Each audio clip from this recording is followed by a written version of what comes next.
47 বৎসর পরে কবর খোলা হয়েছে। হ্যাঁ, 47 বৎসর পরে কবর খোলা হয়েছে। কত বৎসর পরে? 47 বৎসর পরে সুলতান মাহমুদ গজনবী রহমতুল্লাহ আলাইহির কবর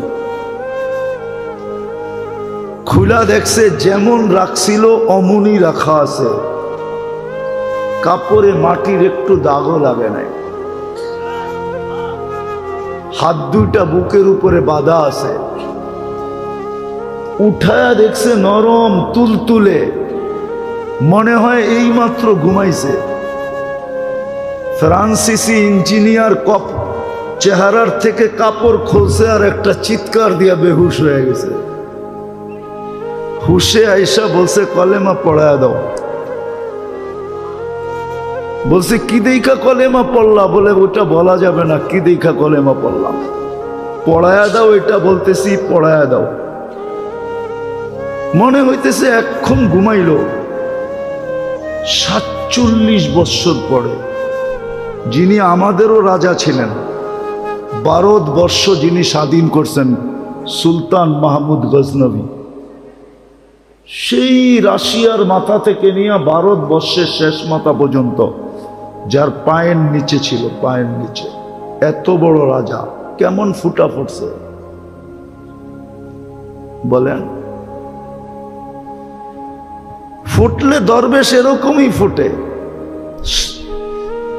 শাহজালাল রহমতুল্লাহ আলাইহি কেমন ফুটা ফুটছে যে মুসল্লায় বৈশাখ পার হইতেছে। সাহাবা তো ঘোড়া দিয়ে পার হইছে, উনি মুসল্লা দিয়ে পার হইতেছে।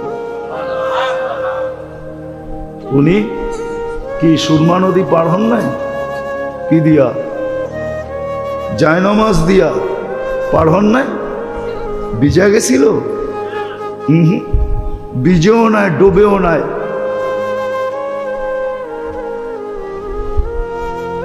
এরকম ফোটা ফুটছিলেন। তো যেটা বুঝাইতেছিলাম,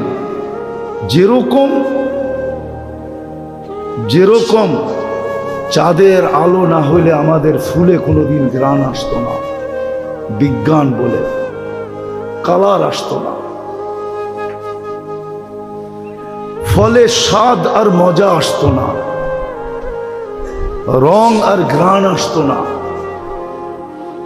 সূর্যের আলো না হলে ফুল কোনোদিন ফুটতো না। সূর্যের কিরণ আমাদের শরীরে না লাগলে অনেক কিছুই হতো না।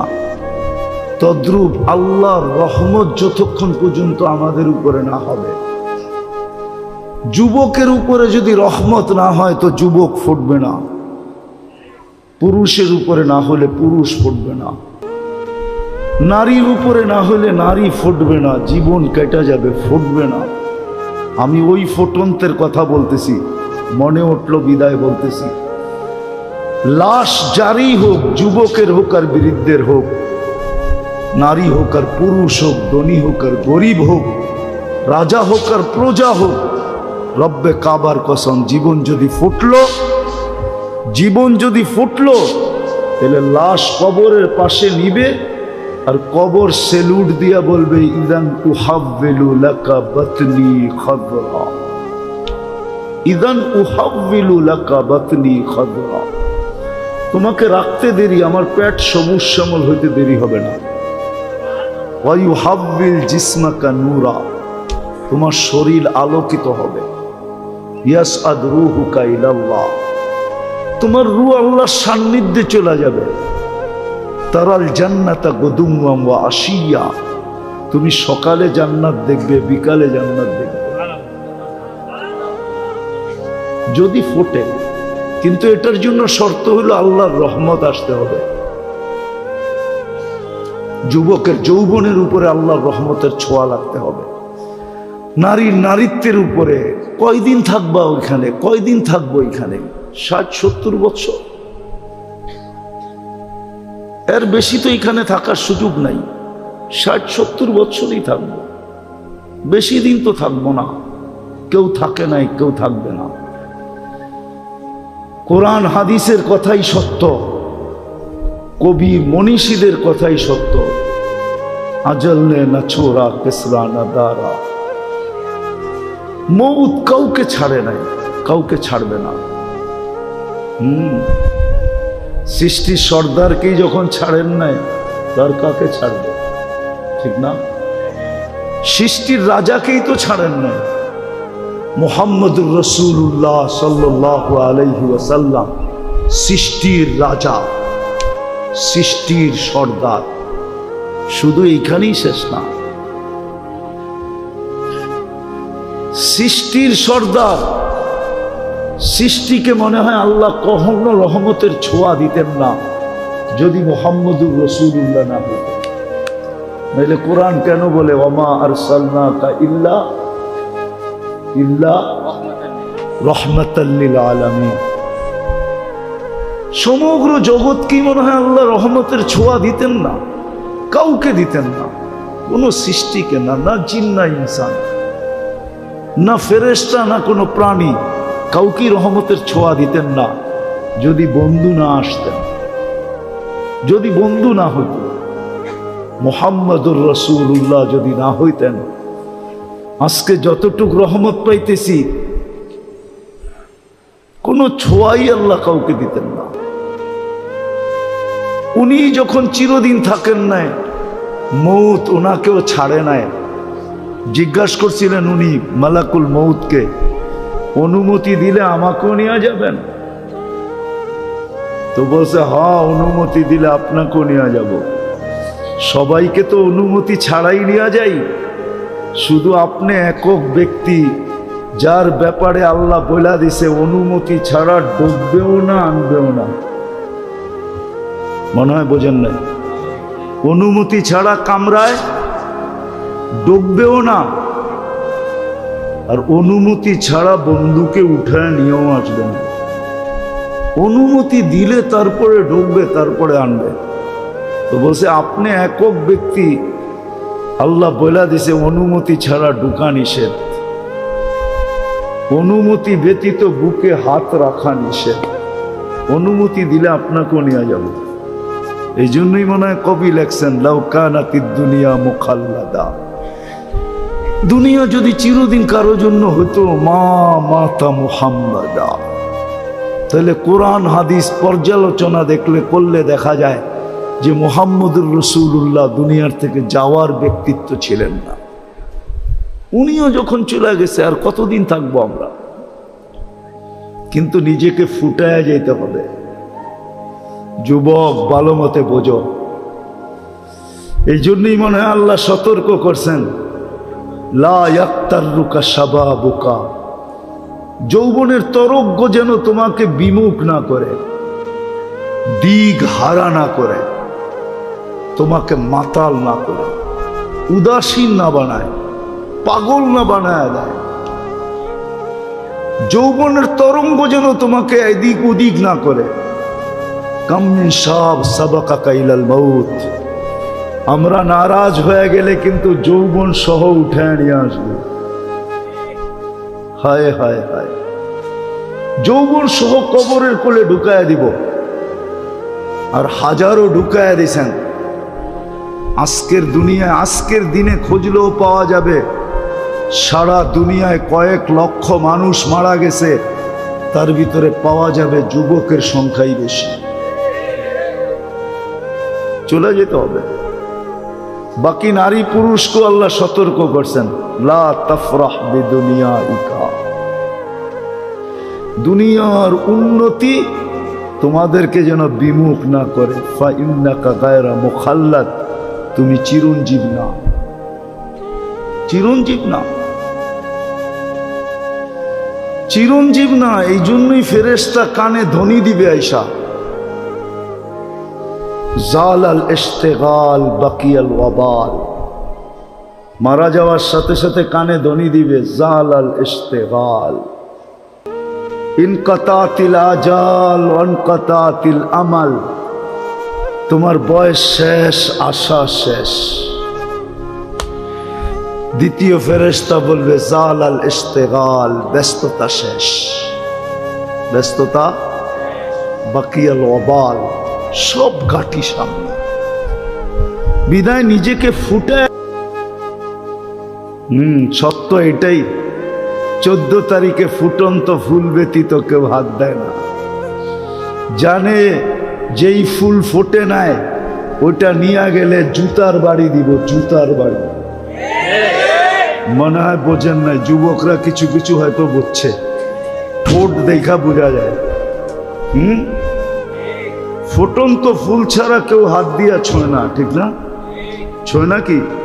হ্যাঁ, গ্রাম না থাকলেও চলে, কিন্তু ফুটন্ত হইতে হবে। কি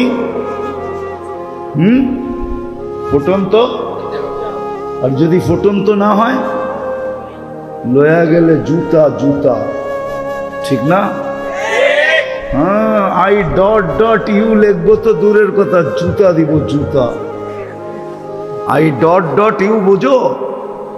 বোঝে এরা, ফিডার তো খায় না, কিন্তু লড়ে চড়ে না আর কি।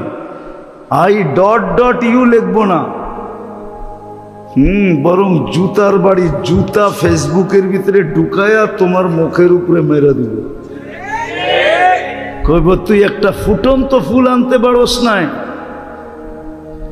তো ফুল ফুটা ব্যতীত যেরকম মানুষ হাত বাড়ায় না, রব্বে কাবার কসম আল্লাহ ফুটন্ত ব্যতীত কারো দিকে তাকান না। আর ফোটে কখন? যখন রহমত পতিত হয়, আল্লাহর রহমতের ছোঁয়া যখন লাগে তো ফুটন্ত হয়ে যায়। তখন পাওয়া যায়, ওই যুবকও পাওয়া যায় যে সারা রাত্র দাঁড়ায় দাঁড়ায় কাঁদতেছে। আল্লাহ যদি বলে কাঁদিস কেন, তো চিৎকার দিয়া বলে না সোনে মে মজা না খানে মে মজা, সির্ফ আতা হ্যায় তেরে আগে রোনে মে। কিছুতেই তো মজা পাই না, শুধু কান্নাই মজা পাই, এই জন্যই তো দাঁড়ায় দাঁড়ায় কাঁদতেছি। আছে, আমাদের সমাজে আছে, আলহামদুলিল্লাহ আছে। যুবকের যদি আজকে বুঝে আসে, তাহলে এইখানেও যুবক তৈরি হইতে পারে যে রাত্রে দাঁড়ায় দাঁড়ায় আল্লাহর সামনে কাঁদবে আর চিৎকার দিয়া বলবে আর কত, কবে কবে দেখা হবে, কবে কবে, কার সাথে? আল্লাহর সাথে। কবে মিলবে জান্নাত? দুনিয়া ভাল লাগে না। হ্যাঁ হ্যাঁ আছে যুবক, এরকম যুবক আছে, সমাজে আছে আলহামদুলিল্লাহ, আমরা খুঁজে পাই মাঝে মাঝে, যাদের দুনিয়া ভাল লাগে না। ও সারাক্ষণ ভাবে কবে যাব জান্নাতে। কেননা জান্নাতের স্বাদই তো ভিন্ন, ঠিক না? কি কি কও?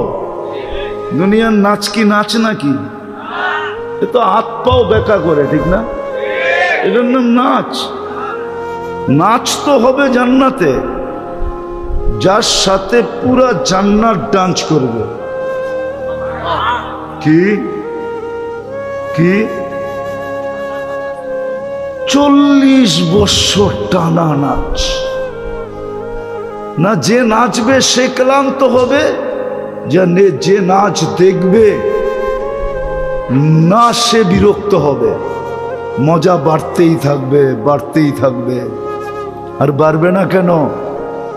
যে নাচতেছে ও তো পড়া আছে 3 কিলোমিটার ঘেরের লেহেঙ্গা। কি লেহেঙ্গা বোঝেন? কয় কিলোমিটার ঘের? এরম মারলে 3 কিলোমিটার জায়গা নিয়ে ফুলা উঠবে। যাকে হাঁটু পর্যন্ত বানাইছেন আল্লাহ মুস্ক দিয়া, কমর পর্যন্ত বানাইছেন আম্বার দিয়া, কাত পর্যন্ত বানাইছেন জাফরান দিয়া, উপরের চেহারাটা বানাইছেন হোয়াইট কাফুর দিয়া, 120 ফিট লম্বা হবে, চুলটিও 120 ফিট লম্বা হবে। নাচতে নাচতে যখন মাঝে মাঝে চুলের আগা তোমার মুখে মারবো না, আল্লাহর রসুল তো একটা চুলের কথা বলছে, আকাশের নিচে লাড়া দিয়া দিলে লাতা আত্মারাতি দুনিয়া কুল্লা, সারাটা দুনিয়া সুগরানে মোহিত হয়ে যাবে। আর পুরা বেনিটা যখন তোমার মুখে লাগাবে তো কেমন সুবিধান হবে। ও যুবক, একটু ভাবো না। মজা বাড়তে থাকবে, কিন্তু নাচতে নাচতে এক সময় বলবে আর কত নাচ দেখবি, 40 বছর হয়ে গেছে। হ্যাঁ, খালি নাচেই দেখবি, ভিতরের কোনো কাহিনী দেখবি না। মনে হয় ফিডার খায়, কিচ্ছু বোঝে না। চল কামরায় তোরে কাহিনী দেখাই। আল্লাহ বানায় রাখছে, এই জন্যই তো যুবক সারা রাত্র কাঁদে। আল্লামা কর্তুবী রহমতুল্লাহ আলাইহি লেখছেন, এক যুবক সারা রাত্র নামাজ পড়তেন, সারাদিন রোজা রাখতেন। গড়ালারা বুঝাইছে এরকম করিস না, পাগল হয়ে যাবি। বন্ধুরা বুঝাইছে, কার কথা মানে ও? মজা পাইলে কি আর কারো কথা মানে? কি মানে নাকি? হ্যাঁ, নাইলে মাদক নিরাময় সেন্টার এত হইতো কেন? ও তো মাদকে মজা পায়, এখন নিরাময় সেন্টারে যাইও ছাড়তে চায় না, ঠিক না? ছাড়ে নাকি? ওইখান থেকে বাইরে আইসা যেই সেই কি ওই যেটা বলে ওইটা তো বলি, ঠিক না? আমি শেষ জায়গায় চলে আসছি, কিন্তু নামাজের সময় হয়ে যেতেছে। তো জান্নাতে মজা বাড়তে থাকবে। তো যুবককে বুঝাইছে পাগল হয়ে যাবি। একদিন সকালে রাস্তা দিয়ে দৌড়াইতেছে আর বলতেছে, আইনা আইনা। আইনা কোথায়? তো সবাই বলতেছে, বলছিলাম না পাগল হইব, ওই যে দেখো এখন তো লুঙ্গি নিচে আছে, কতক্ষণ পরে খুইলা মাথায়ও দিতে পারে, মাথায়ও বাঁধতে পারে। তো সবাই দৌড়া, বন্ধুরা জিজ্ঞেস করছে, আরে তুই দৌড়াস আর আইনা আইনা, এটা কি বলিস? আইনা আইনা, আইনা কোথায়? কই ঘুমায় গেছিলাম, সকালে তন্দ্রা আসছিল, তো দেখলাম এক জান্নাতের বাগান, ফলে ফুলে ভরা, ভিতরে এক ঝর্ণা, পানি ভরতে ছিল এমন মেয়েরা যাদের বর্ণনা দেওয়ার মতো আমার পক্ষে সম্ভব না। শুধু আমি না, সৃষ্টিও মনে হয় সৌন্দর্যের বর্ণনা দিতে পারবে না। আর আসলে বর্ণনা দিবে কি করে? আল্লাহর রসুল তো বলছে জান্নাতি মেয়েদের পায়ের সৌন্দর্য বলছে, লাউ কাশাফা সাকাইহি লাগাবা দাউ শামস, পাও খুলে দিলে সূর্য চিরদিনের জন্য হারায় ফেলবে।